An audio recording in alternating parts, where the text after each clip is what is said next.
This programming is sponsored by the Dan L. Duncan Comprehensive Cancer Care Center at Baylor St. Luke's Medical Center, offering comprehensive cancer care that is compassionate, personalized, and driven by clinical research. More at stlukeshealth.org/cancer. This is the Engines of Our Ingenuity, made possible by the Friends of KUHF Houston. Today, we fold paper. The University of Houston's College of Engineering presents this series about the machines that make our civilization run and the people whose ingenuity created them.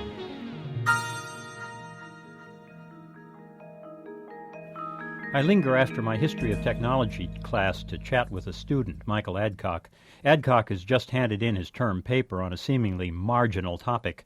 He's written about origami, the so-called Japanese art of paper folding. As he explains origami to me, his fingers work on a small square of paper. I'd never seen myself as an origami folder, but as he talks and as I skim read his paper, my childhood, dare I say, unfolds before me. The paper boats I sailed each spring in rivulets of melting snow, folded paper hats, folded gliders that got me into trouble in my grade school classroom, the paper water bombs we threw at one another in the hot summer. Today, I still like to fold paper swans with flapping wings.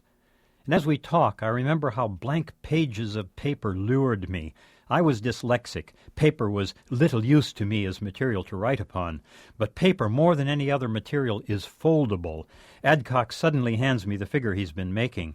It's a clearly recognizable model of Alfred Hitchcock. He picks up another piece of paper. His fingers move again, and the conversation continues. The Chinese invented paper in 105 A.D. Paper spread to Japan in 538. The Muslims took up paper making in 704. Soon all three cultures were folding paper.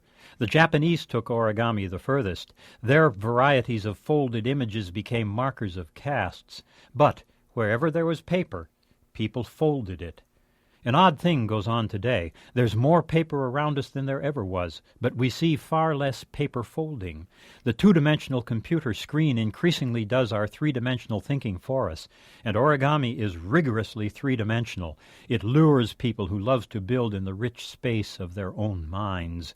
Jim Yao of the Texas A&M Civil Engineering Department saw the trap perfectly clearly. He learned origami as a child in Shanghai. He took it up again in the 1960s.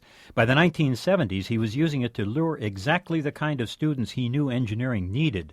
He used folded paper to demonstrate all kinds of structural principles to students, hungry for the chance to see in three dimensions. In fact, a lot of Euclidean geometry can be done in folded paper. When the English first translated Euclid into English in 1570, the book contained many small folded paper explanations pasted into the text. Origami was part of the story. In the 1930s, Adcock explains, one great Japanese origamist cataloged 50,000 of his folded shapes. Now origami is on the Internet, but there's a catch there.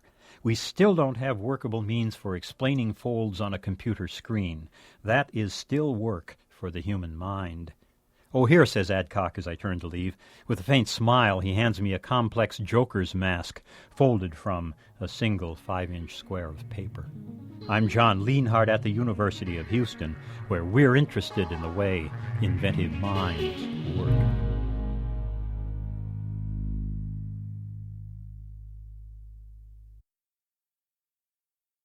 This programming is sponsored by Trinity University, home to a community of diverse creators, innovators, and scholars driven to lead with energy and empathy. More information at trinity.edu/values.